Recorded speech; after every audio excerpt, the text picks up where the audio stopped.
अस्सलाम वालेकुम। Lecture 24 start करते हैं कैफ 1 का जी। पिछली क्लास में स्टूडेंट्स ने कहा कि इस एमसीक्यू का सलूशन बता दें। असल में इस एमसीक्यू का सलूशन किताब में सही नहीं है, ठीक है। हम कैलकुलेट करके फिर एंड पे बुक के अंदर सलूशन को भी सही कर लेंगे, ठीक है ना। ऑप्शन गलत वहां पे लिखा हुआ। अच्छा जी, a company revalued its property on 1 April 2009 to 1 April on 1 April to 20 million. 20 million क्या है जी? फिर देखें, ये दोनों एमसीक्यूज में डिफरेंट बात थी। यहाँ पे क्या लिखा था? Building is revalued by 2 million. यहाँ लिखा हुआ है टू 20 मिलियन। बाय 2 मिलियन का मतलब ये सरप्लस या लॉस है, और टू 20 मिलियन का मतलब ये रीवैल्यूड अमाउंट है, ठीक है। अच्छा, 1 अप्रैल 2009 को ये एसेट रिवैल्यू कर रहे हैं और ईयर एंड हमें बताया जा रहा है जी 31 मार्च, यानी start of the year revaluation. ऐसा ही है। 1 अप्रैल 9 पे रिवैल्यू हो रहा है, 31 मार्च 10 पे रिक्वायरमेंट है, तो ईयर एंड 31 मार्च है ना। इस सवाल में हो सकता है ना, कोई से 12 महीने हो सकते हैं। मकसद कहने का यह है कि साल 1 अप्रैल को शुरू होकर 31 मार्च को खत्म होता है। तो इस सवाल के अंदर, इस साल के अंदर अगर 1 अप्रैल को एसेट ये रिवैल्यू हो रहा है तो start of the year revaluation ही हुई ना। बोलो। अच्छा जी, अब वो कह रहा है 1 अप्रैल पे रीवैल्यूड अमाउंट कितनी है? 20 मिलियन, जिसमें से 8 लैंड है, तो फिर बाकी बिल्डिंग। प्रॉपर्टी का मतलब उर्फ आम में ना, प्रॉपर्टी का मतलब लैंड एंड बिल्डिंग ही होता है, ठीक है। अच्छा, ये हम पढ़ेंगे इंशाल्लाह। IAS 40 इन्वेस्टमेंट प्रॉपर्टी का जो स्टैंडर्ड है, उसके अंदर आपको जाके ये बात पक्की पता लग जाएगी। वहां पर स्टैंडर्ड ये कहता है कि प्रॉपर्टी यानी लैंड एंड बिल्डिंग, ठीक है। लैंड अकेला भी हो सकता है, बिल्डिंग भी, लेकिन लैंड बिल्डिंग कॉम्बिनेशन भी प्रॉपर्टी हो सकता है, ठीक है जी। 8 मिलियन लैंड का है, तो फिर 12 मिलियन बिल्डिंग का। ये क्या है जी? ये क्या है? Revalued amount. क्या है जी? Revalued amount. डन हो गया। अच्छा, the property originally costed, costed होना चाहिए था, अंग्रेजी गलत होगी जरा, कॉस्टेड रुपीज 10 मिलियन, जिसमें से वो कह रहा है 2 मिलियन वॉज फॉर लैंड। अब ये क्या है जी? कॉस्ट, ठीक है। कॉस्ट है 2 मिलियन लैंड की, तो फिर बाकी 8 मिलियन जो है वो बिल्डिंग का हिस्सा बन गया। और ये हमने कैसे निकाली है जी? बैलेंस। ओके। अच्छा, 10 years ago कॉस्ट, वो बता रहा है property originally costed 10 million 10 years ago का मतलब इस दिन 1 अप्रैल 9 पे जिस दिन रीवैल्यू कर रहे हैं, इस दिन ये 10 साल पहले खरीदी हुई बिल्डिंग, यानी 10 साल गुजर चुके हैं। आसान अल्फाज में यही बात बताएगी। जुमला कॉन्टिन्यूटी में पढ़ा करो ना। A company revalued is property in 1 April 2009 to 20 million, bracket ना पढ़ो, ब्रैकेट ना पढ़ो। Company revalued its property on 1 April 9 to 20 million, the property only costed 10 million 10 years ago। कहानी समझ आती है अब? ठीक है ना, कि जिस दिन रिवैल्यूएशन हो रही है, वो कह रहा है इस दिन खड़े होकर ये बिल्डिंग की रिवैल्यू अमाउंट 20 है और इसकी कॉस्ट 10 थी 10 साल पहले।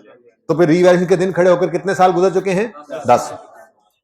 The original economic use was 40 year which is unchanged, ठीक है। ये वाला काम नहीं हो रहा, ये वाला काम नहीं हो रहा, रिवीजन नहीं आई बल्कि अनचेंज है, ठीक है जी। अच्छा, ठीक है जी।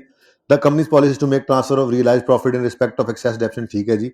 रिक्वायरमेंट बाद में पढ़ते हैं। लैंड और बिल्डिंग को मैंने अलग अलग कर दिया ताकि आसानी से समझ आ जाए, ठीक है। अब 1/4/2009 पर बुक वैल्यू ऑफ लैंड कितनी है बताएं जी? 2 इसकी कॉस्ट थी, डेप्रिसिएशन तो इसमें होती ही नहीं है, तो लैंड की बुक वैल्यू 2 है। 1 अप्रैल 9 पर एक लाइन खाली छोड़कर रीवैल्यूड अमाउंट हम लिखते हैं और वो है 8, तो 6 मिलियन का रीवैल्यूएशन सरप्लस आ जाता है। फिर 31 मार्च 10 पर डेप्रिसिएशन करने जाते हैं तो लैंड डेप्रिशिएबल एसेट है ही नहीं, तो फिर 8 पर लैंड पड़ा है और 6 पर उसका सरप्लस। प्रॉफिट लॉस वाला खाना खाली, जैसे आपका ऊपर वाला खाना खाली, ठीक है। उसके बाद 1 अप्रैल 2009 पर हमें चाहिए बुक वैल्यू बिल्डिंग की भी। बिल्डिंग की कॉस्ट कितनी थी? 8। 8 कॉस्ट का हिस्सा 8, और 10 साल पहले ये बिल्डिंग खरीदी थी और उस वक्त लाइफ थी 40। तो इसका मतलब मैं इधर लिखूंगा 8 है ना, 8 कॉस्ट 8 है, बोलो, और 8/10 40 1 साल की डेप्शन इंटू 10। जी बोलें, ये थोड़ा सा और जरा स्मार्ट करके लिखें, 8 माइनस जी 8/40 1 साल की डेप्शन आएगी, इंटू 10 10 साल की डेप्शन आ गई। जी बोलें, ये 10 समझ आ रहा है सबको? 6 बुक वैल्यू कैसे आई, समझ आ रही है सबको? अच्छा, ये 1 अप्रैल 2009 की बात है, ठीक है। इस दिन एसिड 6 मिलियन का है और कॉस्ट के हिसाब से बुक वैल्यू, और इस दिन वो कह रहे हैं इसकी रीवैल्यूड अमाउंट कितनी हो गई है, 12 मिलियन, ठीक है। तो एक लाइन खाली छोड़ी आपने और रीवैल्यूड अमाउंट लिख ली, कितनी जी, 12।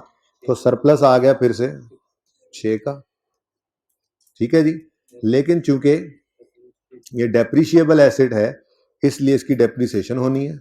अब डेप्रिसिएशन करनी है आपने 12 की और 6 की, करनी रिमेनिंग लाइफ पे है, और रिमेनिंग लाइफ निकालेंगे रीवैल्यूएशन के दिन खड़े होकर, और अभी अभी बताया उसने रीवैल्यूएशन के दिन खड़े होकर कि 10 साल गुजर चुके, 40 ओरिजिनल लाइफ थी, 10 गुजर गए, तो रिमेनिंग 30 भाई अनचेंज। ये हम बहुत दफा बात कर चुके हैं, अब आप छुट्टियां करें और फिर एंजॉय करें सारी बातें, ऐसे नहीं हो सकता। अनचेंज का मतलब है 40 अनचेंज है, लेकिन जब रीवैल्यू हो गया तो रिमेनिंग लाइफ निकालने के लिए आपने उस 40 में से 10 को माइनस करके 30 निकालना है। वो कहने का मकसद ये है, तो वो कह रहा है कि ऐसा कुछ नहीं हुआ, किधर गया,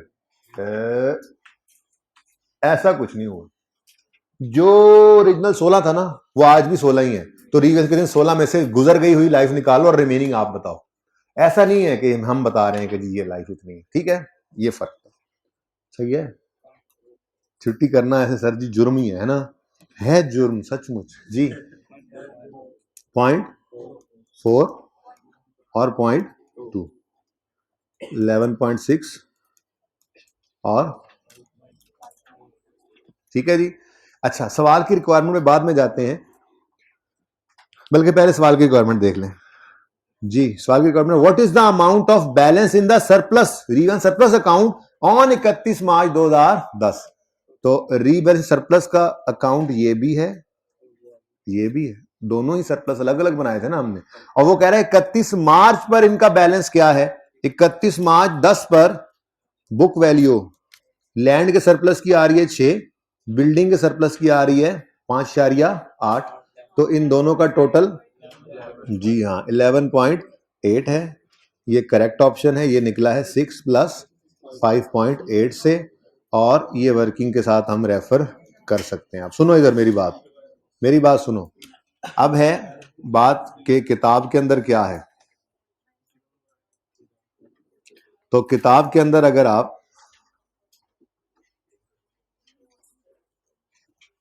एमसीक्यू ओपन करें तो उसके अंदर ये यहां पर डी ऑप्शन को करेक्ट कर लें, टिक कर लें, ठीक है जी।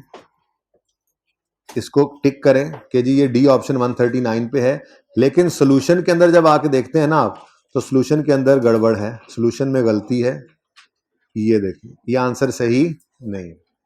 तो यहां पे हमने क्या किया जी, इधर देखें please, option D is the correct option, और इस चीज को अगर आपने अपने पास वर्किंग के लिए समझना है तो ये वही वर्किंग है जो मैंने अभी अभी आपको करके दिखाई है। एक मिनट बेटा,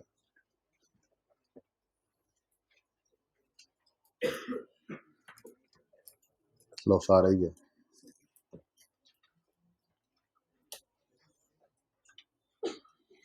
वो सारी चीजें मैं बताता हूँ ये क्या किया हुआ है मैंने हाईलाइट। फिलहाल तो इतनी सी बात है, ये 6 और ये 5.8, ठीक है जी, ये 11.8 बनता है। तो सोल्यूशन सही करना मैं भूल गया था किताब में, अगली बार कर दूंगा इंशाल्लाह। आपके सामने तो कर दिया ना सही, ठीक है।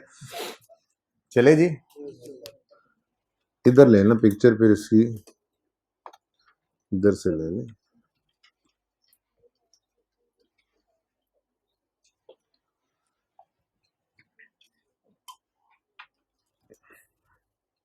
ठीक है जी। अच्छा, अब एक बार फिर जरा मैं आपको बताता चलूं, IS 16 में से 2 तरह के एमसीक्यूज आ सकते हैं, एक थ्योरेटिकल जिनकी बात आज हमने कर ली है, डिस्क्लोजर्स की बात कर लेता है, सिर्फ एडिशनल डिस्क्लोजर मैंने छोड़े हैं, बाकी डिस्क्लोजर आज पढ़ा दिए, ठीक है, अभी थोड़ी देर में पढ़ते हैं। उसके बाद दूसरी तरह के जो एमसीक्यू होते हैं वो न्यूमेरिकल होते हैं, और जैसा मर्जी सवाल हो, मैं इसी एक सवाल से आपको मैक्सिमम पॉसिबिलिटीज बता देता हूं कि क्या क्या वो पूछ सकता है। ठीक है, जैसे वो पूछ सकता है आपसे, अब यही सवाल है बिल्डिंग का, मिसाल के तौर पे एक एमसीक्यू उसने दे दिया, अब उसमें क्या पॉसिबल एमसीक्यूज बन सकते हैं वो आपसे पूछेगा। What is the amount of revaluation surplus और लॉस, सरप्लस भी आ सकता है और लॉस भी आ सकता है ना, तो एक तो ये एमसीक्यू बन सकता है, आपसे पूछ सकता है, ये सवाल दे दे और कहे what is the amount of surplus और लॉस ऑन यकम जनवरी, ऑन यकम अप्रैल 2009, या फॉर द ईयर एंडेड यकम अप्रैल 9, यूं बोल सकते हैं। फिर दूसरा ऑप्शन वो पूछ सकता है आपसे what is the amount of depreciation expense to be charge या taken to profit and loss for the year ended 31 March 2010, ये भी पूछ सकता है। तीसरा पूछ सकता है what is the amount of incremental depreciation to be transfer to retained earnings for the year ended 31 March 2010। ये एक ही सवाल से 3 एमसीक्यू पूछ लिए उसने, कोई भी एक चीज पूछ सकता है वो। ठीक है, चौथा वो पूछ सकता है what amount shall be taken to balance sheet in respect of building, यूं कह दे या यूं कह दे what is the amount of in respect of building which would appear in balance sheet, तो बैलेंस शीट में ये क्लोजिंग ही आना है। याद करें आप, नोट के क्लोजिंग के साथ ये मैच करता था, और नोट के क्लोजिंग बुक वैल्यू ही तो बैलेंस शीट के फेस पे जाती थी। ठीक है, ये पूछ ले, ये भी पूछ सकता है वो। What is the amount of surplus that would appear in equity in balance sheet. ठीक है ना, तो एक ही एमसीक्यू है, इससे पॉसिबल है यही 5, इसके अलावा कुछ छठा एमसीक्यू हो नहीं सकता इसमें से। तो या तो थ्योरेटिकल सवाल होगा, अगर आगे 16 का एमसीक्यू देगा तो सवाल ही मुख्तलिफ हो सकता है, रिक्वायरमेंट तो उसमें से ये 5 ही निकलेंगे। मेरे ख्याल में कुछ छठी रिक्वायरमेंट है नहीं। वो ऐसा कह सकता है, एक जो यहां वर्किंग में नजर नहीं आ रहा, वो एक एमसीक्यू ये बन सकता है कि वो आपसे ट्रांसफर की एंट्री पूछ ले, ट्रांसफर की अमाउंट कितनी है, तो वो तो फिर आपको खुद निकालनी पड़ेगी। ठीक है ना, तो ये पॉसिबिलिटीज है, इसके अलावा कोई पॉसिबिलिटी है नहीं। ठीक है जी, तो ये हमने एमसीक्यूज तैयार किए। खैर, पिछली क्लास को एमसीक्यू होमवर्क में देना ही भूल गया हूं, अभी उनको मैसेज करवाता हूं। ठीक है, आप लोगों को फिर इंशाल्लाह दे दूंगा। ये एमसीक्यू साथ के साथ ही हम करते चलेंगे। ठीक है ना, हम 10 12 15 जी 10 से 12 नंबर के आते हैं, 8 से 12 नंबर के नॉर्मली आ ही रहे हैं ये एमसीक्यू। ठीक है, अच्छे खासी ये वेटेज है, एमसीक्यू थोड़े नहीं, और टॉपिक तैयार है तो एमसीक्यू तैयार है, तो ये नंबर मुफ्त ही होते हैं। ठीक है ना, जैसे आपने ये एमसीक्यू, हमने कोई एमसीक्यूज की तैयारी नहीं की, हमने तो IS 16 तैयार किया था, एमसीक्यू खुद ही तैयार हो गए। तो जिनमें मसला होगा वो जाहिर है करवाऊंगा भी सही, कुछ टेक्निकलिटीज आती हैं कुछ टॉपिक्स में जाके, लेकिन इन्हें में सीधे सीधे एमसीक्यू होते हैं, ये आपके सामने। ठीक है, चलो अच्छा जी, क्वेश्चन नंबर, ये टिंकू लिमिटेड यानी पास पेपर 17 होमवर्क में दिया था, कितने बच्चों ने घर पे इसको किया, फुल फ्लैज हो गया था। ये पास होने वाले बच्चे हैं, हाथ खड़ा कर रहे हैं जो, और जिनके हाथ नीचे हैं वो पता नहीं क्या सोच रहे हैं, पता नहीं किस वक्त का इंतजार कर रहे हैं कि हमने पढ़ाई शुरू करनी है, शायद पेपर्स के बाद अगली बार का इंतजार कर रहे हैं, अगली बार पढ़ेंगे, क्योंकि इस बार तो पेपर पास होना नहीं इस तरह से। सुने जी, सुने, आपको अगर 2 साल का नोट मांग ले, जो कभी कभार ही होता है, पिछली से पिछली टाइम में हो गया था इस तरह से, उससे पहले शेरदिल वाले सवाल में एक बार उसने किया था, वरना वो 2 साल का नोट नहीं मांगता, हर अटेम्प्ट में नोट का सवाल आता है, हर अटेम्प्ट के अंदर।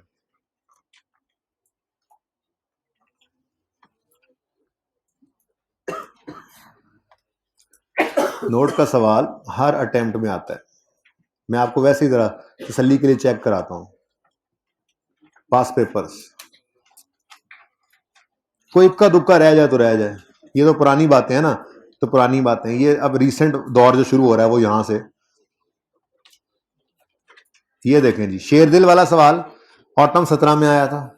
ठीक है जी, उसके बाद फिर अगली बार उसने नोट पूछा मंडे लिमिटेड, अब यहां से रेगुलर शुरू हो रहा है, ऑटम 19, फिर दस्तगीर लिमिटेड में उसने बैलेंस शीट मांग ली 20 के अंदर, फिर उसने हड़प्पा इंडस्ट्रीज 20 के अंदर, फिर उसने 21 के अंदर कुछ थ्योरेटिकल काम करा लिया, स्पटनिक वाला सवाल आज होमवर्क पे जाना है 21 के अंदर, फिर 22 के अंदर ये नोट आ रहा है। तो रेगुलरली ये अभी पिछली टाइम में भी, ये जो इसके बाद वाली टाइम गुजरी है, रिसेंट टाइम जो बिल्कुल ये पीछे गुजरी है, जिसका भी रिजल्ट नहीं आया, ठीक है, इसमें नोट मांग लिया उसने।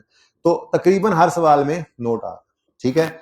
लेकिन ये काम 2 साल का नोट बनवाने वाला ये उसने या शेरदिल वाली टर्म में किया था या इस दफा कर दिया था। बहरहाल अगर 2 साल का आपसे नोट मांग ले, जैसे वो कहे नोट बनाओ for the year 122 including comparative, तो उसका मतलब 22 का भी नोट बनाओगे और 21 का भी। तो मेन नोट दोनों साल के बना लेना, लेकिन जो सब नोट्स हैं वो सिर्फ रिसेंट साल के बना लेना, फिर जरा थोड़ी सी आपको इसमें आसानी हो जाएगी, ठीक है। अच्छा जी, अब क्या करना है जी? हाँ जी जी बोले। 36 आज नहीं स्टार्ट किया जी, हाँ हाँ कल करेंगे। कोई मसला है? मेंटली प्रिपेयर हो क्या? अच्छा एक दिन और प्रिपेयर्ड रहो।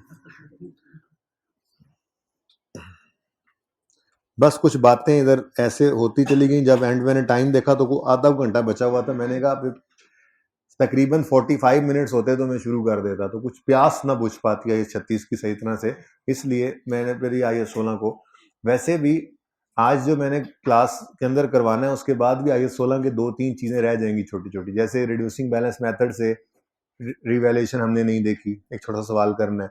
ग्रॉस रिप्लेसमेंट मेथड है, छोटा सवाल हमने करना है। उसके बाद एक फुली डेफिसिट एसेट वाला सवाल के अंदर कॉन्सेप्ट देखना है करके, ये 3-4 ऐसी छोटी मोटी चीजें रह जाएंगी, वो आज रह ही जाएंगी। अब कल जब IS 36 शुरू करेंगे तो हाफ लेक्चर IS 16 का चलेगा, कल भी और परसों भी, और इस तरह से एंड तक चलाते रहेंगे हम जरूरत पड़ने पर, ठीक है। लेकिन IS 36 कल शुरू कर देंगे। अच्छा, क्वेश्चन नंबर 11 आपके होमवर्क में था पियानो लिमिटेड। कितने बच्चों ने इसे अटेम्प्ट किया था? चलें, ये सवाल के अंदर अब आज मैं प्लांट आपको करवा देता हूं, और जाहिर सी बात है प्लांट हो गया तो इक्विपमेंट तो जैसा ही है, ठीक है। पहले सवाल को एक नजर पढ़ लेते हैं। रिक्वायरमेंट मैं इसलिए नहीं पढ़ रहा कि, चलो पढ़ लेते हैं रिक्वायरमेंट भी। रिक्वायरमेंट वो कह रहा है, मैं चाह रहा था कि सारा कुछ ही कर लेते, बहरहाल चलो। रिक्वायरमेंट में है जी कैलकुलेट डेप्रीसिएशन 15, 16, 17, 18, ठीक है जी, और प्रिपेयर एंट्रीज। बस आगे ना देखो कि कौन सी एंट्री कह रहा है, वो बाद में एंड पे देख लेते हैं, ठीक है। तो सही है। ले जी, प्लांट में आपको करवाने लगा हूं, इक्विपमेंट आप कर लेंगे इंशाल्लाह, क्योंकि सेम ही है क्वेश्चंस, फिर बिल्कुल डिफरेंस है नहीं, अप्रोच सेम चलनी है। बड़े ध्यान से देखिएगा। Following information pertains to piano limited. Date of acquisition है पेज 78 सामने लिखा हुआ है, अल्लाह करे नजर आ जाए। डेट ऑफ एक्विजिशन है 1 जनवरी 15, कॉस्ट 500, लाइफ 10 साल, रेजिल वैल्यू 60, मेथड है स्ट्रेट लाइन, और 15 के साल में और कुछ भी नहीं हो रहा, ऐसे ही है।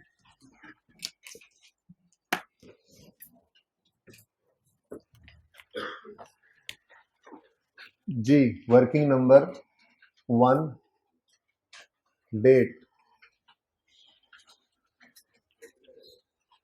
यहाँ बहुत लाइट्स बंद है, क्या वजह है?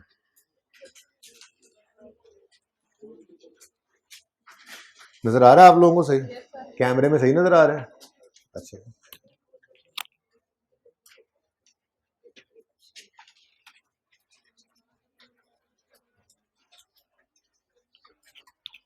कौन सा एसेट में प्लांट बोला था मैंने करना है? प्लांट रीवैल्यूएशन, सरप्लस और प्रॉफिट एंड लॉस, ठीक है जी। 1 जनवरी 2015 को 500 का ये एसेट खरीदा है, और लाइफ 10 साल है, रेजिडुअल वैल्यू 60 साल है, मेथड स्ट्रेट लाइन है, ठीक है। तो 1 जनवरी 15 पर कॉस्ट आ गई 500, 31 दिसंबर 15 आया, डेप्रीसिएशन करनी है cost minus residual value over useful life, कितनी है? भूल ही गए थे कि स्ट्रेट लाइन मेथड में रेजिडुअल वैल्यू भी आती होती है, पहली दफा आई ना सवाल में, भूल ही गए थे, शुरू में करते थे। तो cost minus residual value over useful life जी, 44, बुक वैल्यू 456।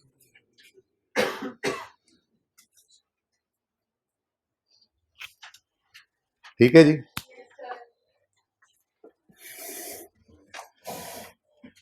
अच्छा जी, अब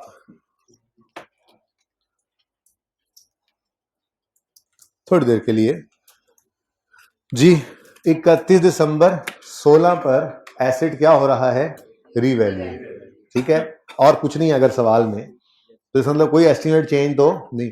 देखिए रीवैल्यूएशन एस्टिमेट चेंज नहीं है, ये डिफरेंट चीजें हैं। एस्टिमेट चेंज डिफरेंट चीज है, रीवैल्यूएशन डिफरेंट। अच्छा, अब रीवैल्यूएशन 31 दिसंबर 16 पे अगर है तो क्या करते थे हम, कहते थे ओ भाई अभी तो एसेट 31 दिसंबर 15 पे खड़ा है, पहले इसको 16 पर लेकर तो आओ। तो हम ऐसे 44 मजीद माइनस करके बुक वैल्यू जितनी भी निकलती थी वो निकाल के फिर एक लाइन छोड़कर रीवैल्यूड अमाउंट लिख के कहानी चला लेते थे। ऐसे ही करते थे ना, तो बोलो। यानी अगर अगर कोई एस्टीमेट चेंज ना हो तो पुरानी तरह से सवाल चलेगा 31 दिसंबर 16 ईयर एंड के ऊपर अगर रीवैल्यूएशन है तो हम पहले एसेट को 31 दिसंबर 16 पे ले आएंगे। ठीक है, डेप्रिसिएशन कैसे करेंगे, स्ट्रेट लाइन है, वही सेम फॉर्मूला लगेगा और कुछ भी नहीं करेंगे। ये बात समझ आती है, ये बात समझ आती है, तो बोलो। मैंने चीज छुपा दी ना, कुछ छुपा दिया तो इसका मतलब कोई एस्टीमेट चेंज अभी नहीं है। अगर एस्टीमेट चेंज ना हो तो नॉर्मल सवाल है। नॉर्मल सवाल में क्या करना था, 31 दिसंबर 16 पे रीवैल्यूएशन है ना, तो 31 दिसंबर 16 पे इसको लेके आना है। अगर लेके आना है तो इधर देखो, मैं यहां पर 31 दिसंबर 16 में जो डेप्रिसिएशन निकालता, नोट ना करना ये सही नहीं है गलत है, तो मैं सेम फॉर्मूला लिखता और सेम डेप्रिसिएशन आती, स्ट्रेट लाइन मेथड जो था। ठीक है, और रीवैल्यूएशन के दिन पहुंच जाता और फिर उसको कंपेयर करता बुक वैल्यू से। ठीक है, लेकिन मसला क्या हुआ, मसला ये हुआ कि हमारी ओरिजिनल एस्टीमेट वाली रेजुअल वैल्यू कितनी थी जी, 60। लेकिन जिस दिन रीवैल्यूएशन होनी है उस दिन ये रेजुअल वैल्यू भी बदल गई। अब जब ये रेजुअल वैल्यू बदली है तो ये तो एस्टीमेट चेंज है, और एस्टीमेट चेंज के बारे में हमने क्या उसूल बनाया हुआ है, ये जिस दिन भी हो उसे साल के पहले दिन अज्यूम करना है। मैंने एग्जांपल के तौर पर ये समझाया भी था, अज्यूम करो ईयर एंड 31 दिसंबर 20 है, तो तीन तरह से ये बात सवाल में लिख सकता है। कभी कहे एस्टीमेट हैज चेंज ऑन यकम जनवरी 20, फिर तो यकम जनवरी 20 भी लेंगे। कभी वो लिख दे estimate following estimate has been changed during 20, तो हम क्या करेंगे यकम जनवरी 20। इवन मैंने आपको कहा था कि वो कह दे 31 दिसंबर 20 पे कोई एस्टीमेट बदला है तो भी हम उसे कहां ले आएंगे, यकम जनवरी 20। बात समझ रहे हो, ठीक है।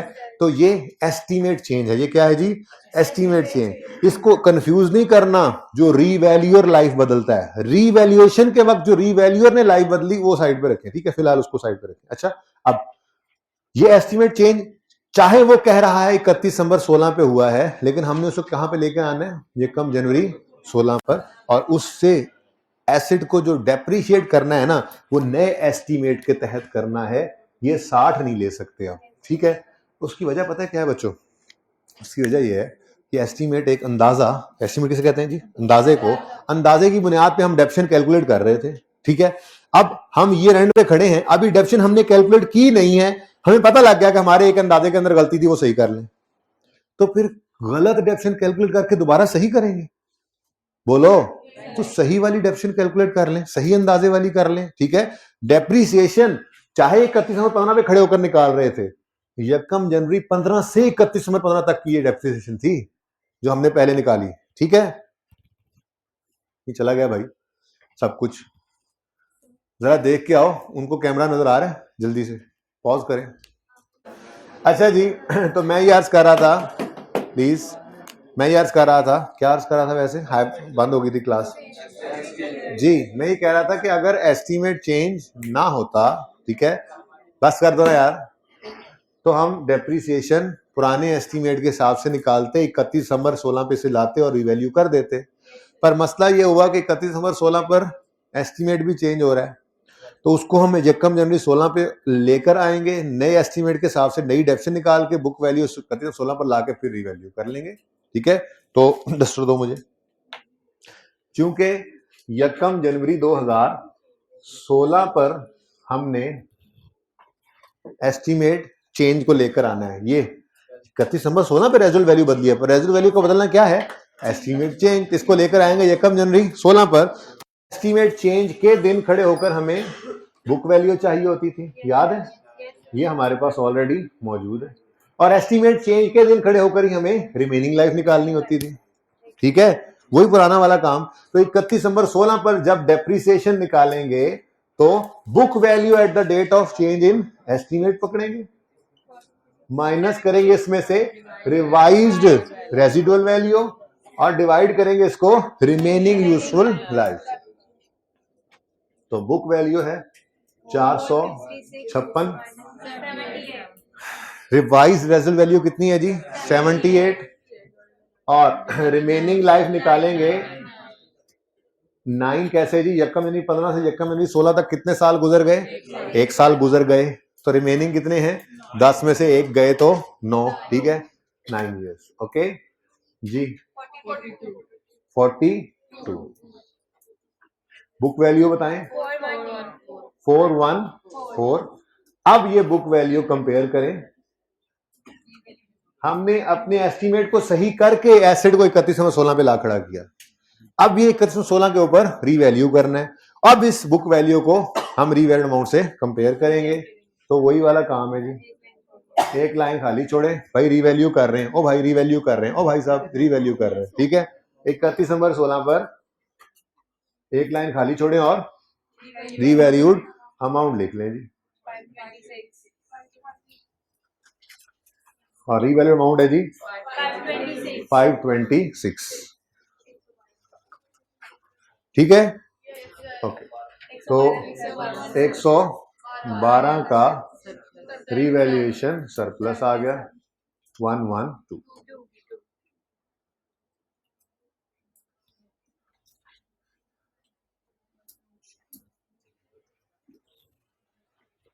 ठीक है जी। अब आगे बढ़ते हैं। अब जी 17 में कुछ नहीं हो रहा, शुक्र है, 17 इज लाइक 15, 17 इज लाइक 15, ठीक है, कुछ नहीं हुआ। 18 में फिर गड़बड़े होनी है, ठीक है। तो 17 में डेप्रिसिएशन करनी है, तो क्योंकि रीवैल्यू हो गया एसेट, तो अब ओरिजिनल कॉस्ट तो रेलेवेंट नहीं रही, रीवैल्यूड अमाउंट पकड़ेंगे 526 और इसको डिवाइड करेंगे रिमेनिंग लाइफ से, और नशर भी करना है आपको 112 डिवाइडेड बाय रिमेनिंग लाइफ, और रिमेनिंग लाइफ आप निकालेंगे रीवैल्यूएशन के दिन खड़े होकर। हाँ हाँ हाँ हाँ, सॉरी सॉरी सॉरी सॉरी जी। तो 526 माइनस 78 डिवाइडेड बाय, अब मैंने अभी नहीं निकाला, ठहर जाओ, यकम जनवरी 15 पे एसेट खरीदा था, तो 31/15 और 31/16 कितने साल गुजर गए, 2, 10 में से 2 गए तो रिमेनिंग 8, ठीक है, ये 8 साल आ गए। अब 112 है तो इसको डिवाइड बाय 8। जबानी ये बात हुई थी, चलो आज क्लास में भी आ गई। किसी बच्चे ने मुझसे क्लास में ही पूछा था कि सर अगर रेजुअल वैल्यू होगी तो सरप्लस के साथ क्या करेंगे, तो मैंने कहा रेजुअल वैल्यू सिर्फ, मुझे याद है बात हुई थी शायद इस क्लास में से पिछली में हुई थी, बहरहाल आप लोगों के सामने भी आ तो रही है ये बात, दोबारा सुन लें कि रेजुअल वैल्यू सिर्फ एसेट की होती है। आपने डिवाइड तो 8 से ही करना है सरप्लस को भी, लेकिन सरप्लस की कोई रेजुअल वैल्यू नहीं होती है। अगर सवाल में रेजुअल वैल्यू है तो वो सिर्फ एसेट में से माइनस होगी, सरप्लस में से माइनस कोई नहीं होगी, ठीक है ना। तो ये आप बात सामने भी आ गई, ठीक है जी, बोले 56 और 40, बुक वैल्यू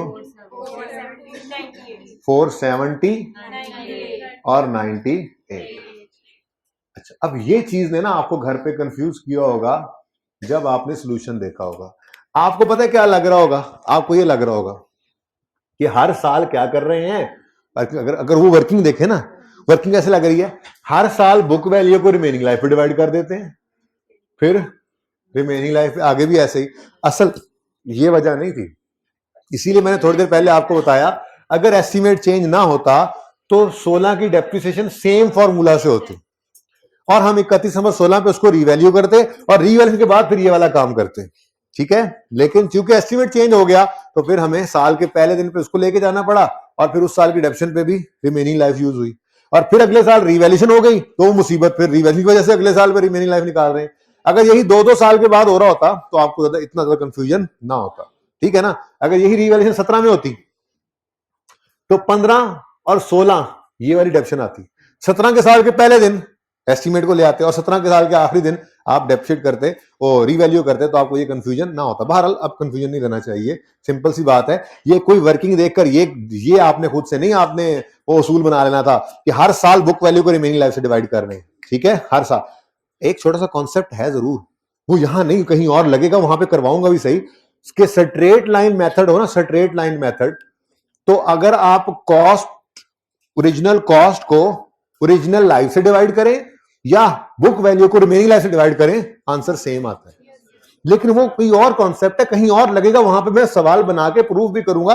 फिलहाल ये वो काम नहीं हो रहा।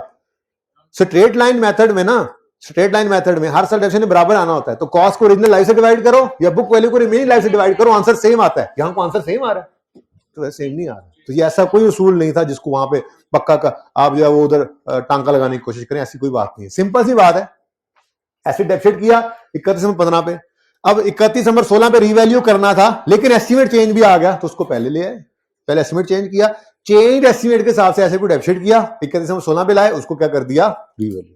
ठीक है, चलें आगे। ले जी 17 गुजर गया, 18 आया, 18 में फिर वही मुसीबत है ये मुसीबत फिर बदल गया। अब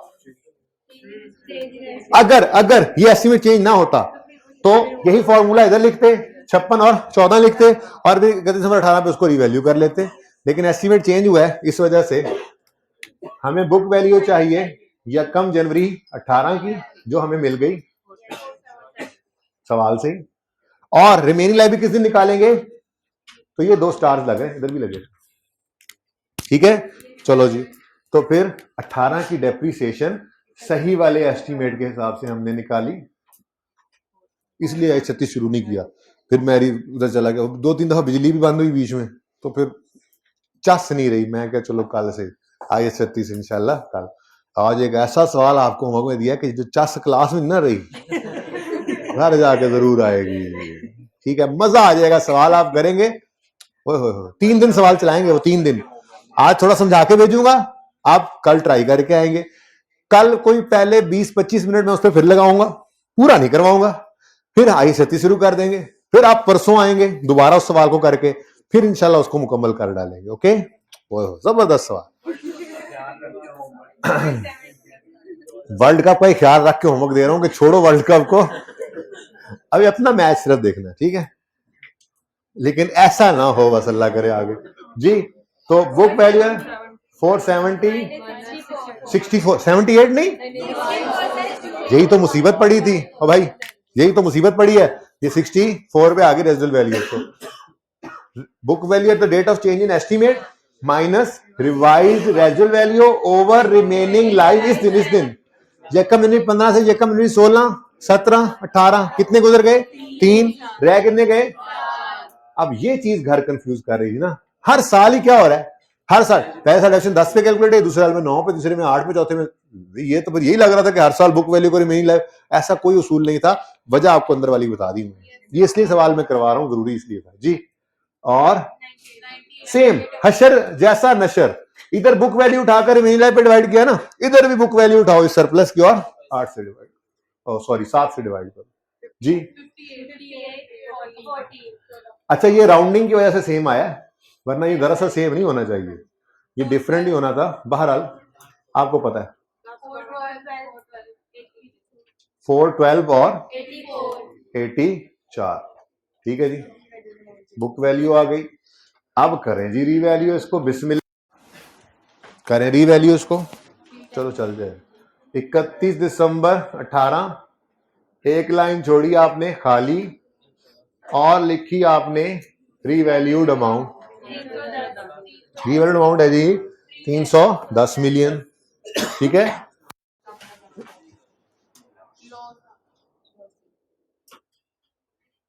$310, 102 सारे का सारा यहां से माइनस कर देंगे, अच्छा, पूछ रहा हूँ आप लोगों से, पूछ रहा हूँ याद है आप लोगों को इतना लॉस आया कि सारे सरप्लस को खा गया फिर भी बच गया 18, ये 18 चला गया प्रॉफिट एंड लॉस में। इससे आगे सवाल को ले जाने की कतई जरूरत नहीं है। अगर लेके जाना होता अगले साल तो 102 को डिवाइड करते इस दिन खड़े होकर रिमेनिंग लाइफ निकाल कर, ठीक है, रीवैल्यूएशन पर लॉस, ठीक है जी। हाँ जी नहीं वो फिर रीवैल्यूएशन वैसे करता ना सवाल में, फिर वो चेंज रीवैल्यूड अमाउंट जो है वही असल में ना, रीवैल्यूएशन जिस दिन हो उसी दिन रखना है उसको, ये जरा ध्यान फर्क याद रखें, ठीक है ना। रीवैल्यूएशन साल के शुरू में भी हो सकती है, साल के मिड में भी एक, हाँ ये भी छोटा सवाल रहता है, mid of the year revaluation 5, 7, 10 minute का हर काम है, तो ये हर रोज दो भी होते रहेंगे तो चलता रहेगा। नया टॉपिक जरूर शुरू करेंगे। अच्छा मैं कह रहा था साल के शुरू में रीवैल्यूएशन हो, साल के दरमियान में हो, साल के आखिर में हो, जिस दिन हो उसको वहीं रखना है, उसको कहीं नहीं छेड़ना। मैंने सिर्फ चेंज एस्टिमेट के बारे में ये उसूल बताया है कि अगर एस्टिमेट चेंज हो जाए, ठीक है, तो उसको उठाकर ले आओ साल के पहले दिन, ठीक है। रीवैल्यूएशन को अपनी जगह से नहीं छेड़ना। इंपेयरमेंट पढ़ने जा रहे हैं, इंपेयरमेंट को अपनी जगह से नहीं छेड़ना करेंगे, सिर्फ किसको छेड़ रहे हैं, एस्टिमेट चेंज, ठीक है ना। इंशाल्लाह कल पे इंपेयरमेंट शुरू करेंगे, इंपेयरमेंट क्या होती है एसेट की सब समझ आ जाएगा। मैं फिर उस वक्त भी यही कहूंगा, इंपेयरमेंट भी जिस दिन हो रही है उसी दिन पे रखो, उसको भी नहीं छेड़ना। ऐसे ही रीवैल्यूएशन भी जिस दिन हो रही है उस दिन रखो, इसको छेड़ना नहीं, सिर्फ एस्टिमेट चेंज को उठा के साल के पहले दिन ले आना है, ठीक है। अच्छा जी, मेरे ख्याल में तो ये वर्किंग नहीं है, इसी को आप रिक्वायरमेंट ए भी करके कर सकते हो। एग्जामिनर ने क्या मांगा हुआ था, ये वाली लाइनें पढ़ी नहीं मैंने, असल में घर में पढ़ ली थी। PL uses revaluation model for subsequent measurement and accounts for revaluation on net replacement method. There is no change in useful life of plant. और फिलहाल अगली बात तो मुझे पता ही, मैंने अगली बात तो नहीं ना पढ़नी, क्योंकि ये अभी थोड़ी देर में पढ़ते हैं जब आपका दूसरा हिस्सा आपने खुद करना है ना घर पे। और PL transfers maximum possible amount from surplus to retained earnings, PL financial year ends on 31 December, तो हो गया प्लांट खत्म, ठीक है। अच्छा, calculate depreciation on each asset for, फिलहाल तो मैंने प्लांट ही किया है, फॉर 15, 16, 17, 18, ले जी, इसी को मैंने रिक्वायरमेंट ए कर दिया जी। 15, 16, 17, 18, सॉरी 18 डेप से निकल आई, डन। उसके बाद requirement B, prepare entries to record revaluation in 18। और फिर सवाल चीख चीख के कह रहा है, अल्लाह दे बंदे हो, अल्लाह दे बंदे हो, सुनो, entries to record depreciation expense, incremental depreciation, elimination are not required. साथ ही कह रहा है और खुदा के लिए 18 से पहले वाले भी नॉट रिक्वायर्ड, यानी कि देखो ना तो यहां तक कोई डेप्शन कोई एंट्री करवाई उसने, और ना ही यहां पर वो कह रहा है डेप्शन की एंट्री करो, ना ही कह रहा है ट्रांसफर की एंट्री करो, ठीक है, और ना ही वो एलिमिनेशन वाली एंट्री करो जहां नजर नहीं आती। कुछ भी ना करो, कुछ भी ना करो, सिर्फ रीवैल्यूएशन की एंट्री करो, यानी सिर्फ ये डेट वाली एंट्री वो मांग रहा है, यानी ये वाली एंट्री वो मांग रहा है, बस। आप कहोगे 8 नंबर पिछली का सर 8 नंबर, हाँ भाई 8 नंबर, कॉन्सेप्ट जिसको है वही करेगा, सारी वर्किंग करने के बाद ही एंट्री करेगा ना, वही कर सकता है ना, तो ठीक है 8 नंबर है, अच्छी बात है। कभी कभी ऐसा होता है पर्चे के अंदर, मैंने कहा था बैलेंस्ड होता है पर्चा, कहीं आसान कहीं मुश्किल, मिला जुला। ये क्लास वाला टेस्ट नहीं होता कि हर टेस्ट की मुश्किल हो, पर्चे के अंदर आसानियां भी होती हैं, मुश्किलें भी होती हैं, तो आसानियों में पूरे नंबर, मुश्किलों में पासिंग मार्क्स, ठीक है। ले जी, एसिड 102 से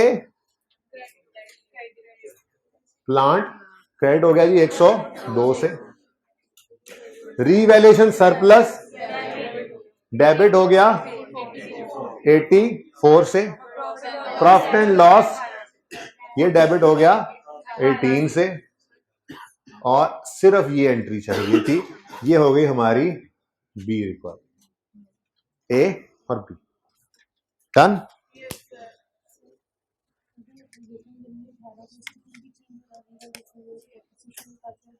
तो वही फिर ले लेंगे ना, वो तो वही वाला बन जाएगा कि रीवैल्यूअर ने खुद ही कह दिया इस दिन, वो उसी हिसाब से बन, यानी हमने वो पहले से डेप्सिट करके लाए हुए होंगे 1 जनवरी तक।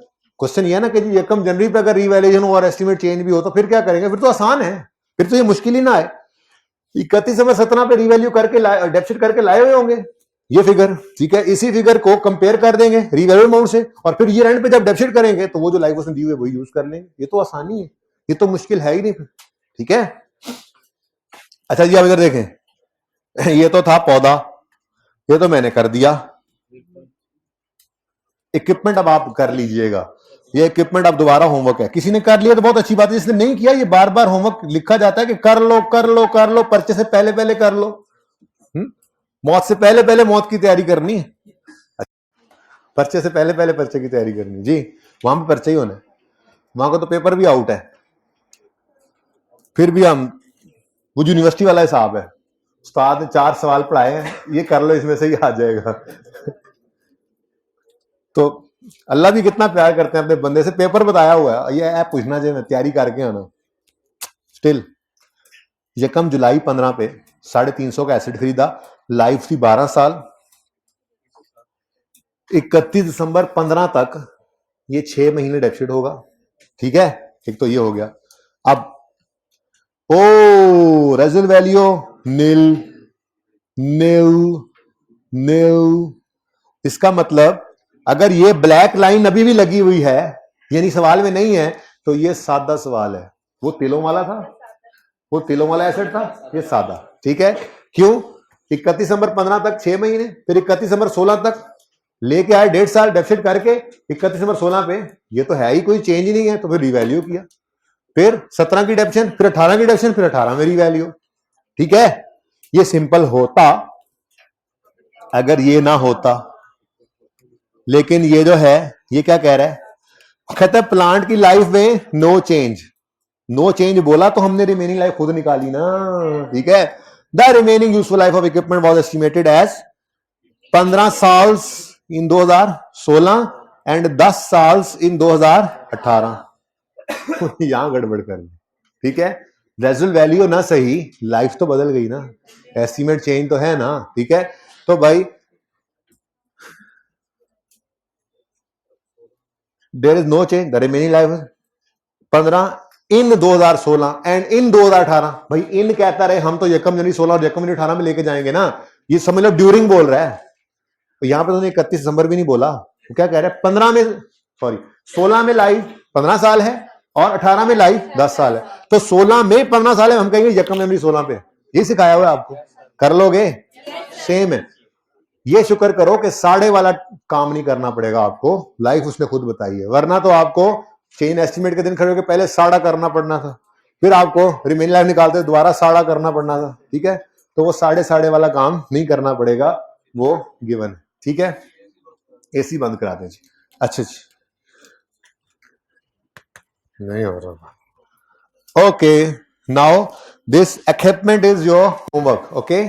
पास होने वाले बच्चे सवाल को कर लेंगे इंशाल्लाह आज घर जाके। इसके बाद क्या किया था जी, ओके, पहले डिस्क्लोजर्स ही देख लेते हैं।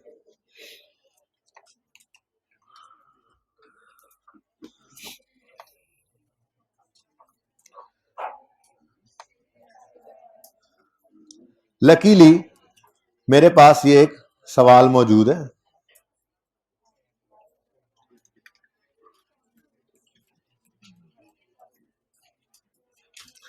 चलो रहने सुने जी। ये सवाल हमने क्लास में किया हुआ, ये नोट है प्रॉपर्टी प्लांट एंड इक्विपमेंट का। अच्छा जी, अब बात सुने, एक कहानी पहले सुने थोड़ी सी, फिर थेरी 10 मिनट दे दो बस, थेरी हम ऐसे ही पढ़ेंगे कोशिश करके, बस पहले सारा कर लिया, अब सिर्फ देखना है कि ये सब कुछ हमने किया हुआ है, वो स्टैंडर्ड ने रिक्वायर किया हुआ था, ठीक है ना। ज्यादा बोर नहीं होंगे आप इंशाल्लाह, ध्यान से बस सुनना है। हम जब फाइनेंशियल स्टेटमेंट्स बनाते हैं ना, तो हम उसमें एक दावा करते हैं कि these financial statements are prepared in accordance with applicable financial reporting framework और कंपनीज ऑर्डिनेंस वगैरह, कंपनीज एक्ट। हम बनाने वाले, अगर हम मैनेजमेंट हैं और फाइनेंशियल स्टेटमेंट्स बनाते हैं, ऑडिट पढ़ लिया आपने, अच्छा चलें पढ़ लेंगे, ठीक है। तो हम फाइनेंशियल स्टेटमेंट्स जब बनाते हैं तो बनाने वाले ये दावा करते हैं कि ये फाइनेंशियल स्टेटमेंट्स स्टैंडर्ड्स के अकॉर्डिंग बनी है, ठीक है। और ऑडिटर भी आके इसी चीज को चेक करता है कि क्या ये स्टैंडर्ड्स के अकॉर्डिंग बनी है, अब स्टैंडर्ड्स के अकॉर्डिंग बनने का मतलब क्या है? उसका मतलब यह है कि हम अगर कोई item of property plant equipment financial statement में शो कर रहे हैं तो उसके बारे में कुछ रिक्वायरमेंट्स IAS 16 के स्टैंडर्ड ने की हुई हैं कि ये बातें उसके बारे में बताओ, वो हमने बताई हुई हैं सारी। मेरी बात समझिए, दोबारा सुनिए। हमने दावा किया कि ये स्टैंडर्ड्स ISS के मुताबिक बने हुए हैं, इन अकॉर्डेंस विद ISS और IFRS अभी अपने FR2 में जाके पढ़ना है, यहाँ पे सारे ISS ही हैं फिलहाल, ठीक है। पहले ISS आते थे, अब IFRS आने लग गए। बहरहाल आपने दावा किया कि ये फाइनेंशियल स्टेटमेंट्स जो हैं ये स्टैंडर्ड्स के मुताबिक है। इसका मतलब अगर कोई इन्वेंट्री नजर आ रही है उस पर IS2 की जो रिक्वायरमेंट्स हैं वो आपने पूरी की हुई है। मिसाल दे रहा हूं, मतलब PPE, बैलेंस शीट में PPE नजर आएगा, प्रॉपर्टी प्लांट इक्विपमेंट। बताया था आपको, प्रॉपर्टी प्लांट इक्विपमेंट की एक फिगर होगी, उस पर नोट होगा, नोट यूजर आकर देखेगा। तो कौन कौन सी चीजें ऐसी हैं जो प्रॉपर्टी प्लांट इक्विपमेंट के किसी आइटम के बारे में आपने फाइनेंशियल स्टेटमेंट बतानी है, ये स्टैंडर्ड ने आपको बताई हुई है, ठीक है। अब इस चीज को कहा जाता है, ये जो कह रहे हैं स्टैंडर्ड के फला फला बात यूजर को बताओ, ये बताओ का लफ्ज जो है ये स्टैंडर्ड डिस्क्लोजर के नाम से जो है वो जाना जाता है कि हर स्टैंडर्ड की अपनी कुछ डिस्क्लोजर रिक्वायरमेंट्स होती हैं। डिस्क्लोजर क्या कहते हैं जी? बताओ, बताना, ठीक है। तो स्टैंडर्ड कहता है कि भाई user of financial statements, user का पता है, इंट्रो में पढ़ के आए होंगे यूजर, ठीक है। तो स्टैंडर्ड ये कहता है, IAS 16 का स्टैंडर्ड ये कहता है, सब बच्चे जगा दे साथ वालों को, बड़ी इंपॉर्टेंट बात होने लगी है आसान, सिर्फ 5-7 मिनट मुझे अटेंटिव देने हैं, फिर मैं वापस न्यूमेरिकल पे जाता हूं, ठीक है। ज्यादा देर नहीं थ्योरी पढ़ेंगे, मुझे पता है आप लोग जो है वो नहीं बर्दाश्त कर पाते थ्योरी। सुने क्या बात कर रहा था ना, हाँ, डिस्क्लोजर का मतलब क्या बोला? बताना, ठीक है। IAS 16 क्या कह रहा है? मेरे यूजर को, फाइनेंस स्टेटमेंट को, यूजर को PPE के बारे में क्या क्या बताओ, उसको अंग्रेजी बाद में पढ़ेंगे। बेसिकली ये जो यहां से काम शुरू हुआ था ना, यहां से और ये जहां तक चला है, ये सब क्या है? ये हमने स्टैंडर्ड की बातें मानते हुए यूजर को ये सारी बातें बताई हैं। अब ये पहले थ्योरी पढ़ते फिर इधर आते तो वो शायद बड़ा मुश्किल हो जाता। हमने सारे डिस्क्लोजर्स को तकरीबन याद कर लिए। कैसे? फॉर्मेट बना बना के। अब ये देखते हैं जरा, बुक्स का पेज नंबर गालिबन 42 है, चेक करें जरा। पिछली क्लास में 42 नहीं 24 होगा, फिर 42 नहीं है तो 24, ठीक है। ले जी, डिस्क्लोजर या नोट,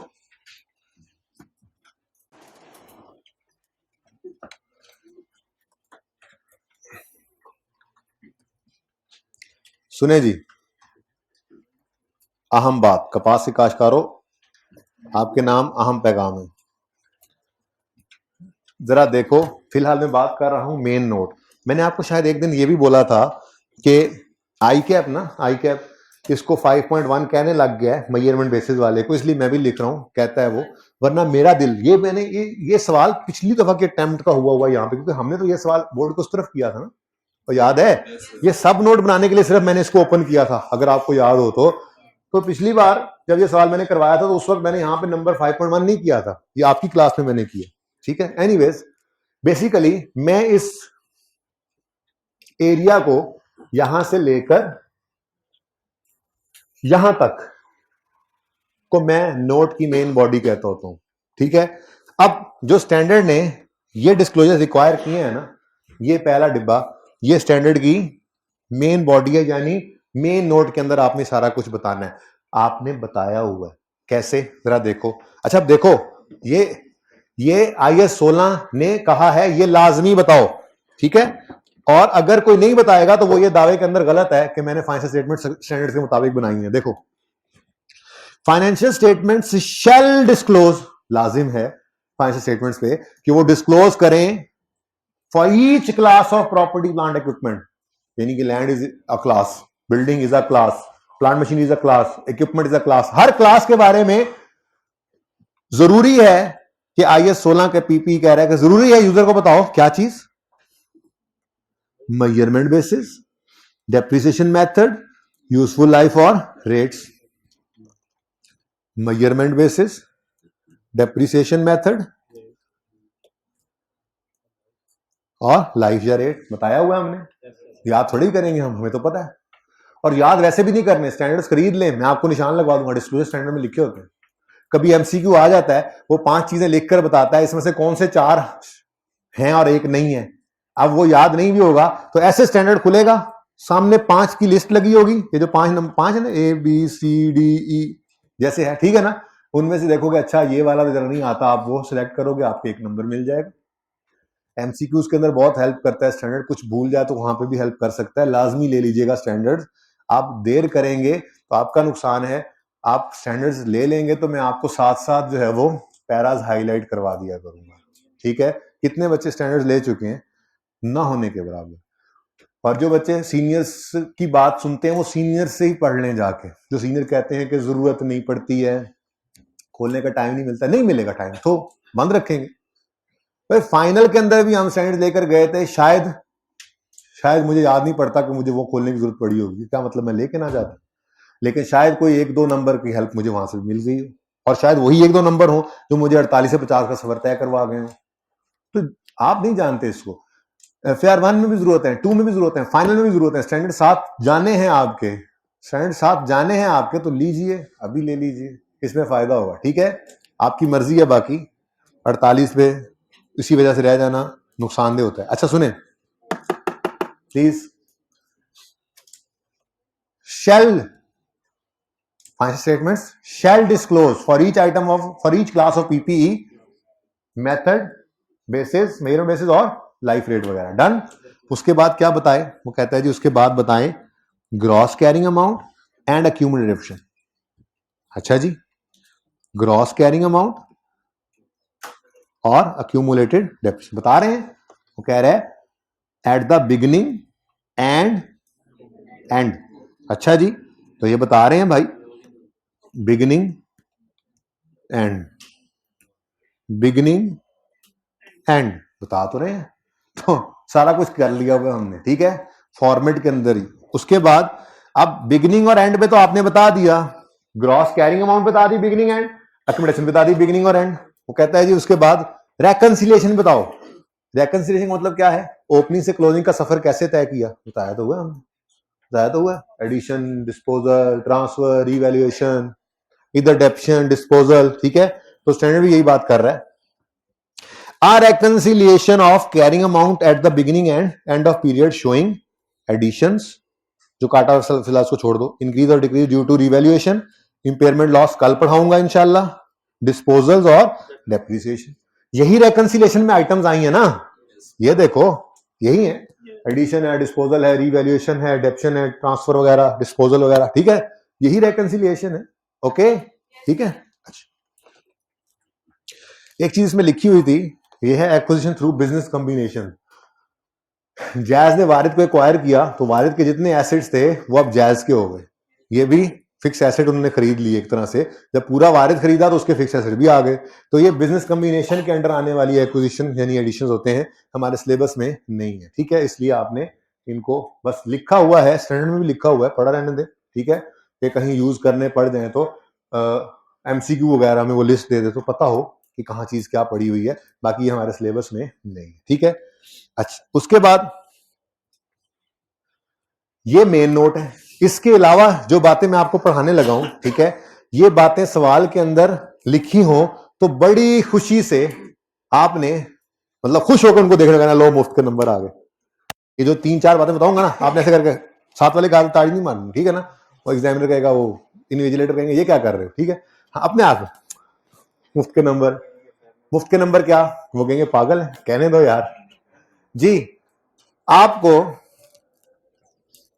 सवाल में लिखी हुई बात होगी, ठीक है ना, होगा क्या फिर मैं बताने लगा, आपके किसी प्रॉपर्टी प्लांट इक्विपमेंट का आइटम का टाइटल रिस्ट्रिक्टेड है।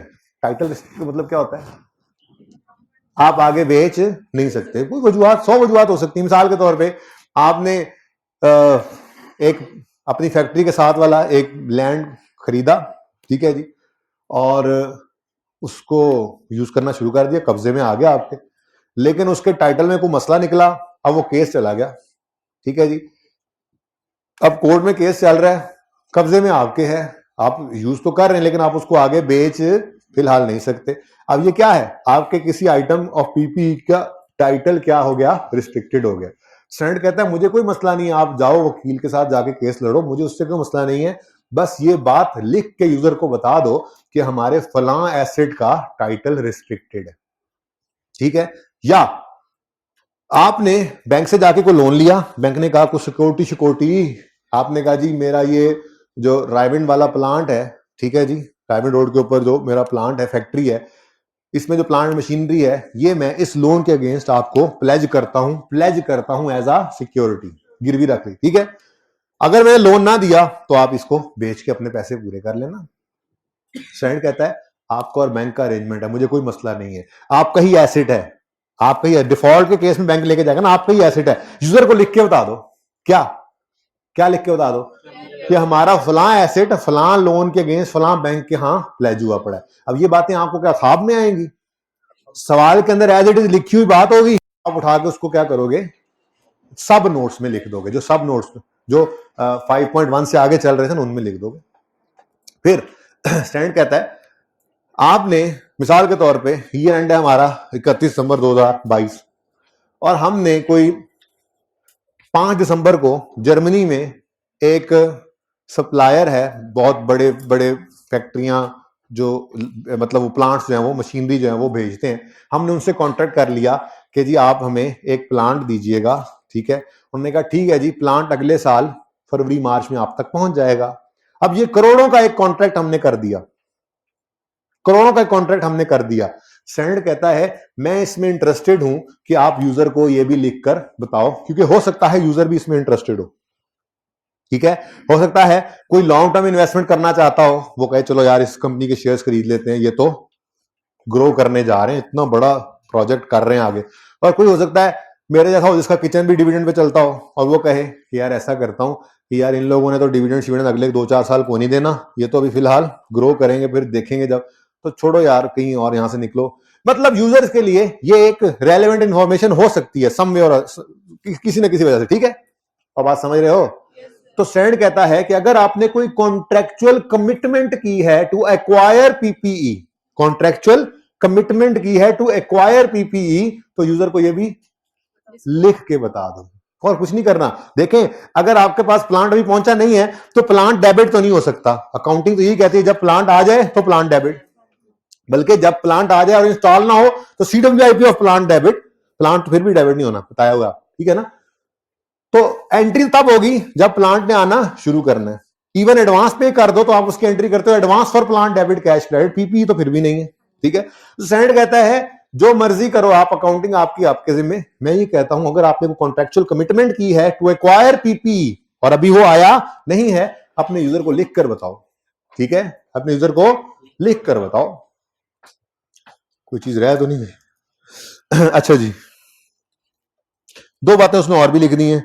एक उसने ये लिख दिया है कि कोई एक्सपेंस जो है अगर वो कैरिंग अमाउंट में ऐड किया हुआ है एसेट बनते हुए, क्या मतलब, ये भी कोई दूर की बात नहीं है, ये भी इधर ही पड़ा है,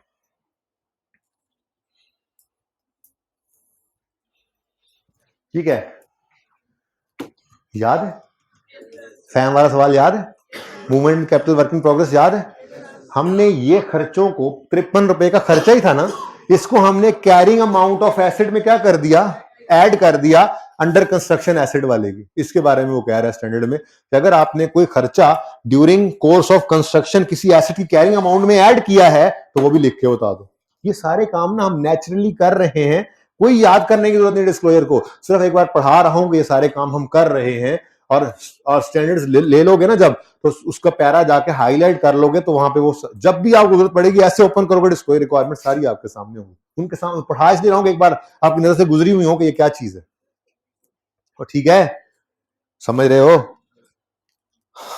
अच्छा जी, तो जरा पढ़ के देखते हैं, एक चीज और भी रह गई और फिर बाद में बताता हूं, फिलहाल जरा ये पढ़ लें। क्या कहता है जी, financial statement must also disclose, ये भी जरूरी डिस्क्लोजर्स हैं, must also disclose restriction on title और PPE pledged as security for liabilities. क्या करो, नरेट करो, अंग्रेजी में लिख के बता दो भाई। अब ये सब नोट्स हैं, मेन नोट में कहीं नहीं आएंगी ये सारी बातें, ये कहां आएंगी, मेन नोट खत्म हो गए। अगर रीवैल्यूएशन है तो रीवैल्यूएशन के 3 सब नोट्स आप पहले लिखोगे और उसके बाद फिर जो ऐसी बात आए चुप करके नीचे अंग्रेजी में लिख दो, मुफ्त के नंबर है, ठीक है। Next, amount of expenditure recognise in carrying amount in the course of its construction. मैंने कहा जी वो अभी आपको दिखा के हैं, मूवमेंट इन सीडब्ल्यूआईपी का जो सब नोट था वो उसी की बात कर रहे हैं। फिर amount of contractual commitment for acquisition of PPE, अगर आपने कोई कॉन्ट्रैक्ट कमिटमेंट की है तो उसकी भी अमाउंट बता दो। और आगे वो कहता है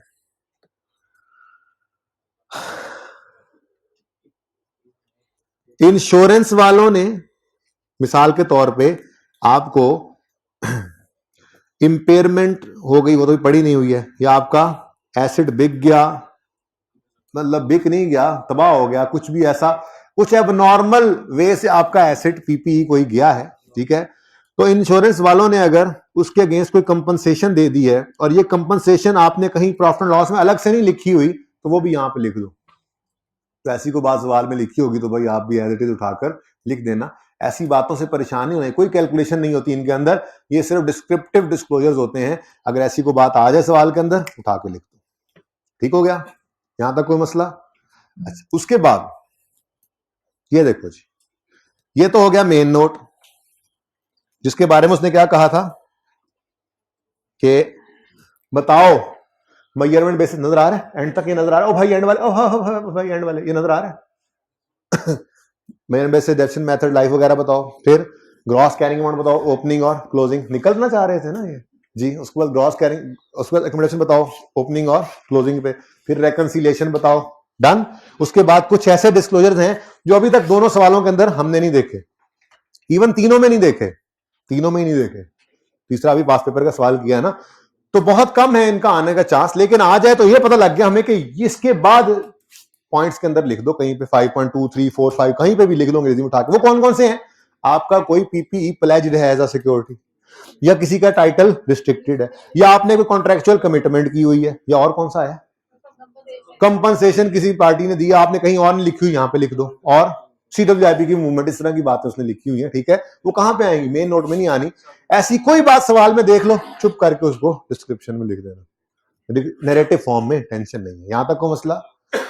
अब अगली बात है, ये जो डिस्क्लोजर है ना, ये चाहे कॉस्ट मॉडल है चाहे रिवैल्यूएशन मॉडल है, ये हमने ये डिस्क्लोज करने होते हैं। जैसे लैंड पे रिवैल्यूएशन मॉडल था, ये तीनों बातें बताई, बिल्डिंग पे भी रिवैल्यूएशन मॉडल था, तीनों बातें बताई, सारी मूवमेंट्स भी सारा कुछ भी वैसे ही किया, ठीक है।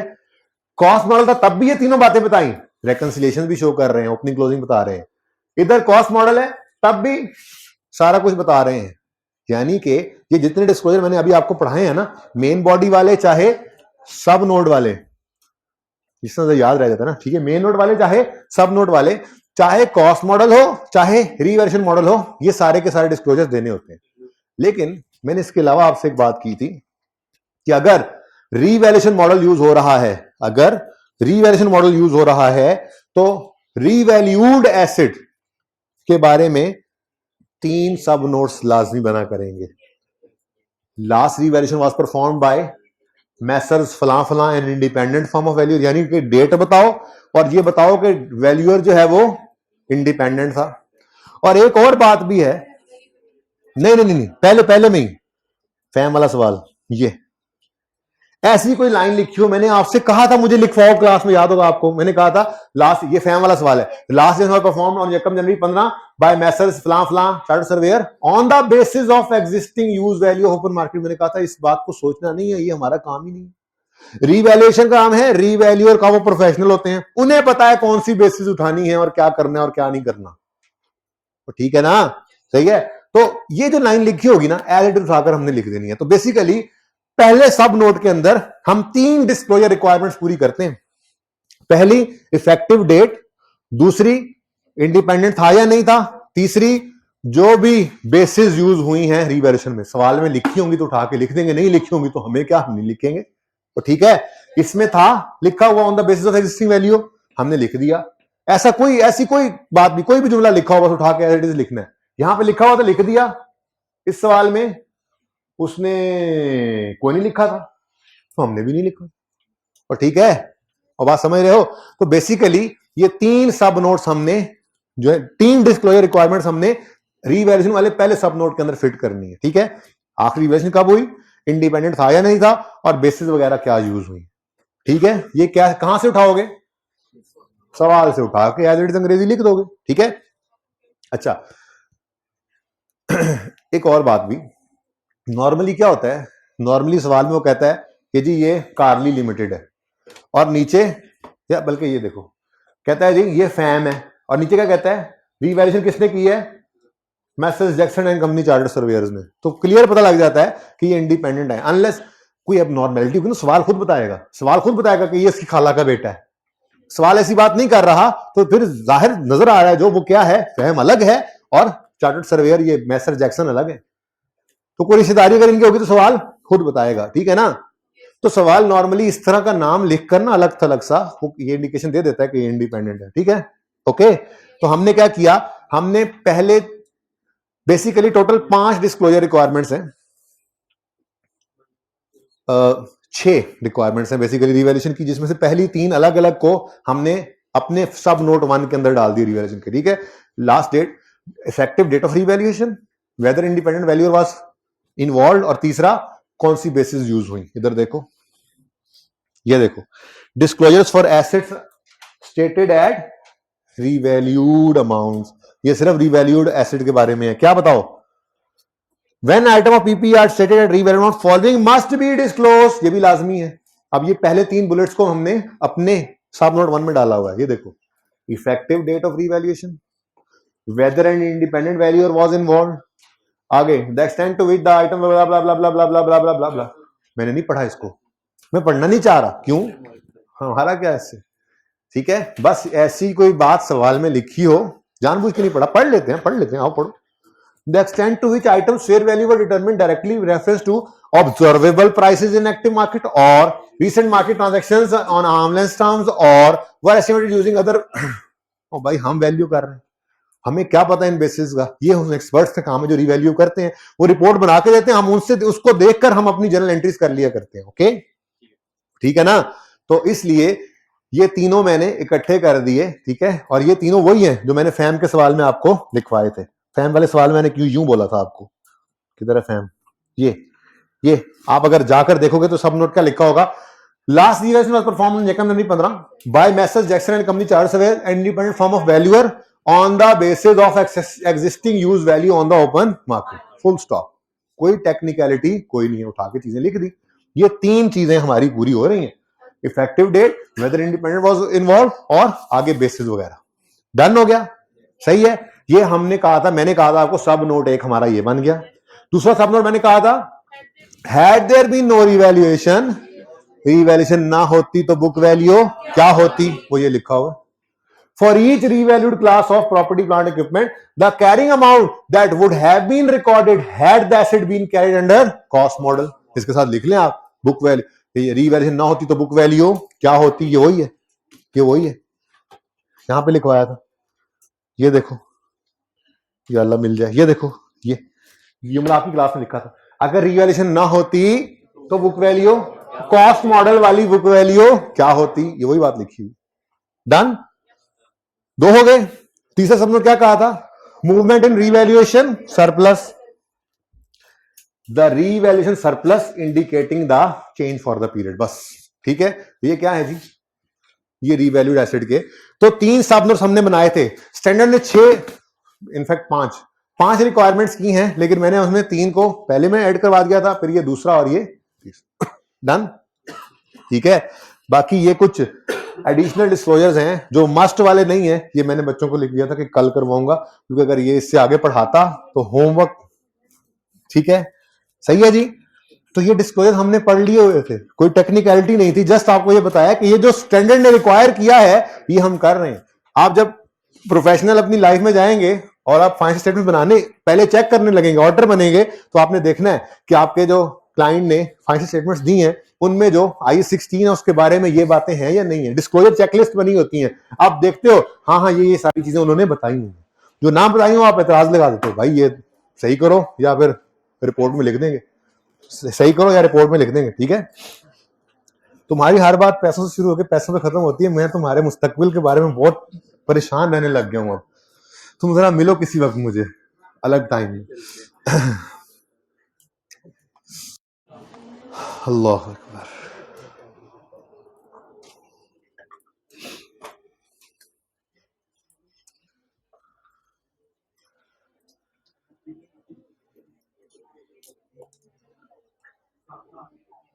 हाँ जी, जहाज आ गया है।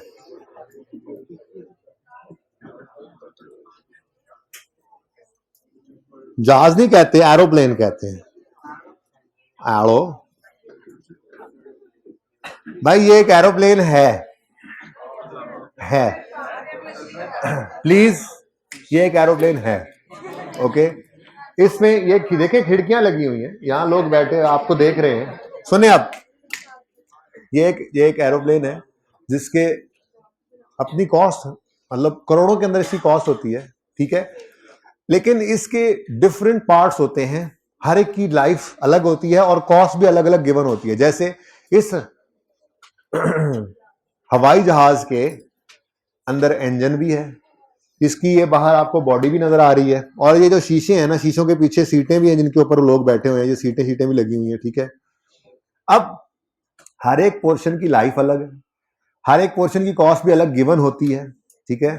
जब लाइफ अलग, कॉस्ट अलग, तो क्या सारे हवाई जहाज को इकट्ठा डेप्रिशिएट कर सकते हैं? नहीं करेंगे। सिंपल सी बात है, हम हर सिग्निफिकेंट पोर्शन को अलग अलग डेप्रिशिएट करेंगे, ठीक है। जागते रहना पाए ना, भाई को उठा दो साथ वाले को, उठा दो। अभी स्पटनिक सी वाला सवाल होमवर्क में आना है, और तुमने वहां पे घर जाके ऐसे ऐसे करना है। फिर वैसे तो ऐसे करोगे, समझाने के बाद भी करोगे, तो फिर मैंने बताया ना 2-3 दिन लगाएंगे इंशाल्लाह, स्लोली, ताकि आप पहले कर लें फिर मैं करूँ, ठीक है। अच्छा सुने जी, इधर देखें जी, ये देखें, ये क्या लिखा हुआ है, एग्जाम्पल 2 के साथ क्या लिखा हुआ है। अच्छा वैसे ही मैं बता रहा था, सुने जी। A company had purchase a new aeroplane for 10,000 million. मैंने चेंज कर दिया थोड़ा सा, नीचे भी डिफरेंट था ना, इसलिए। पेज नंबर है जी 10 10।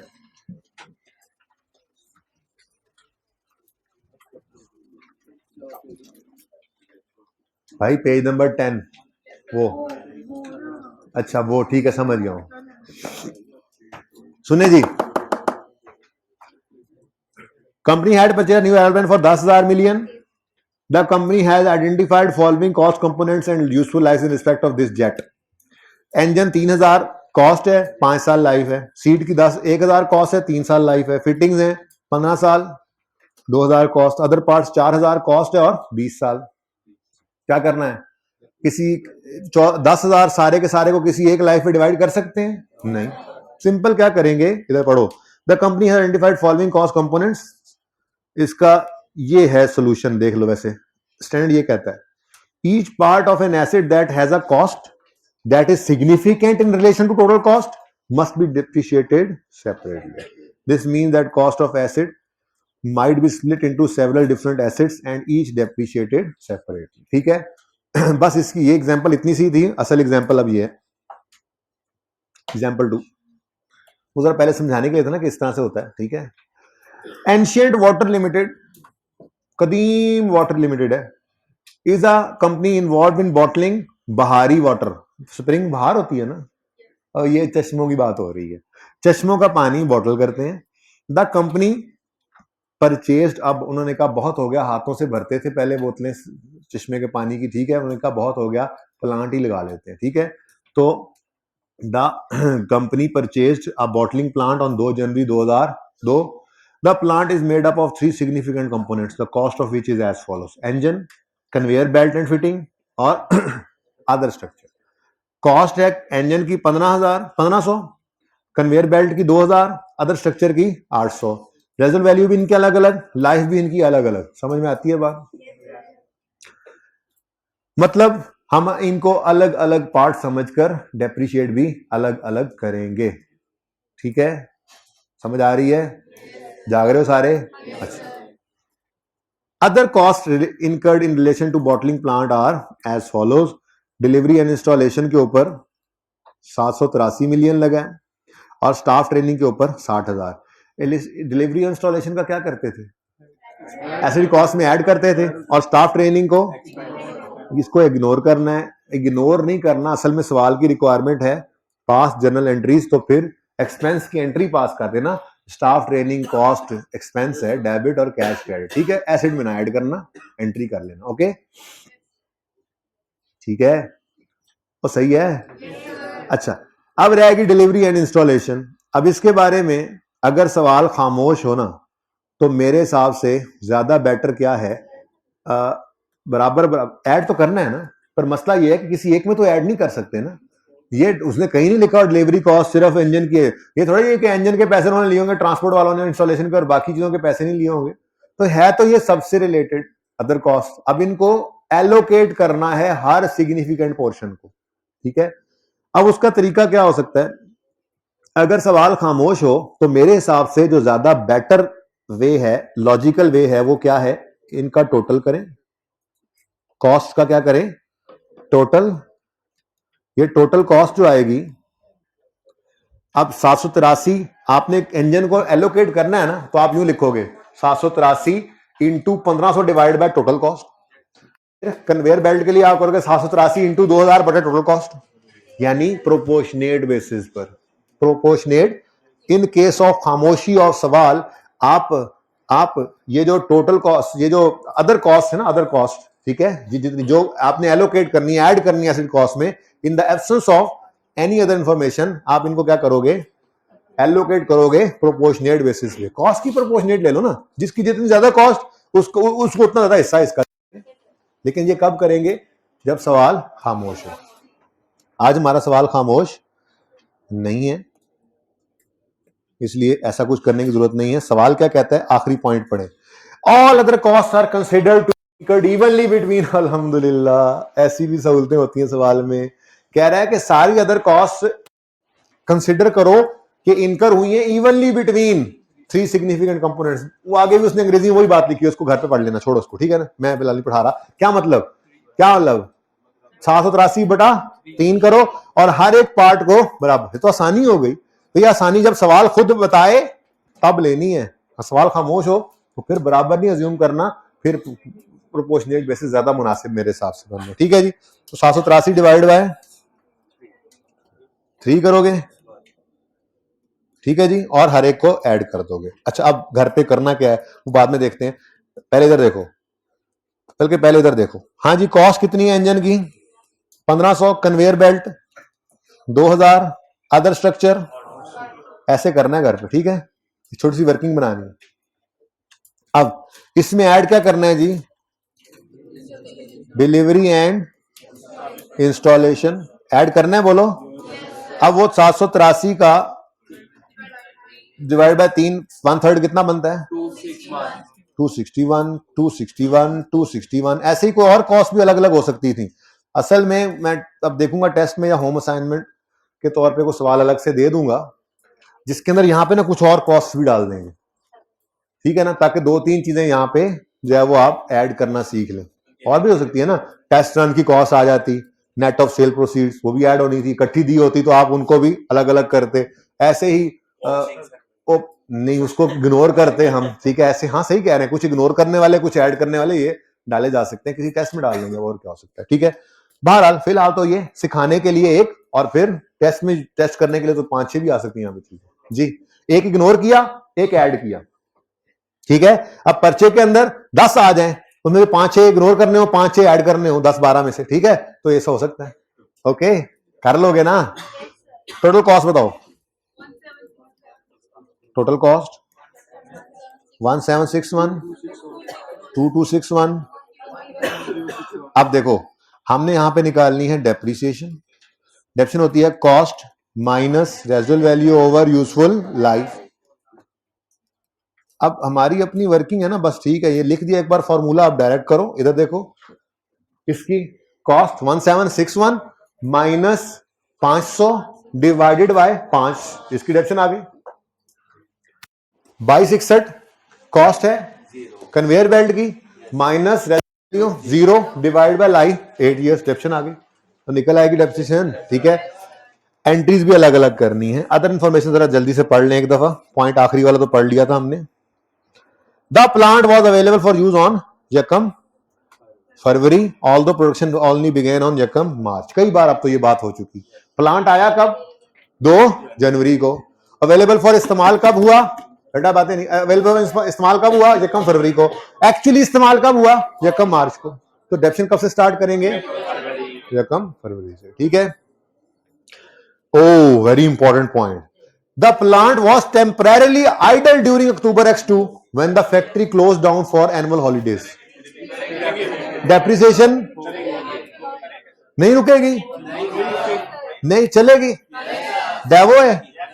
डेप्रिसिएशन वंस स्टार्ट हो जाए फिर नहीं रुकेगी. अच्छा, कभी ऐसा मुमकिन है कि डेप्रिसिएशन रुक जाए? कब? वेरी गुड बच्चा, आप लोग माशाल्लाह पढ़े लिखे बच्चे हैं. ये तो बात मैंने की नहीं थी क्लास के अंदर. आप लोगों को तो ये भी पता है कि ये डेप्रिसिएशन रुकेगी तब जब आउटपुट मेथड यूज हो रहा हो, क्योंकि वहां पर हम डेप्रिसिएशन निकालते हैं मल्टीप्लाई करके जितने यूनिट्स इस साल में बने, वरना डेप्रिसिएशन स्ट्रेट लाइन हो, रिड्यूसिंग बैलेंस हो, सम ऑफ द ईयर डिजिट हो, वो कभी भी हमने. ओ भाई साहब तमाशा इधर, ठीक है, वाइट शर्ट जी.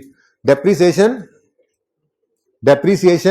कभी नहीं रुकेगी, स्ट्रेट लाइन हो, रिड्यूसिंग बैलेंस हो, सम ऑफ ईयर डिजिट हो. सिर्फ एक मेथड है जिसमें डेप्रिसिएशन रुक जाती है अगर प्लांट रुक जाए, वो है आउटपुट मेथड. ठीक है, क्लियर है ये बात?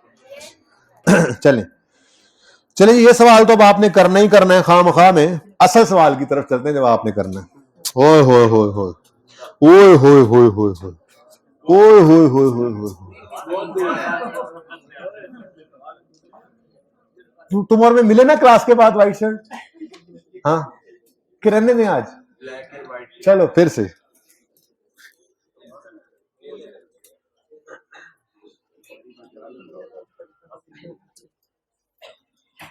Wow, page number 83, question number 16.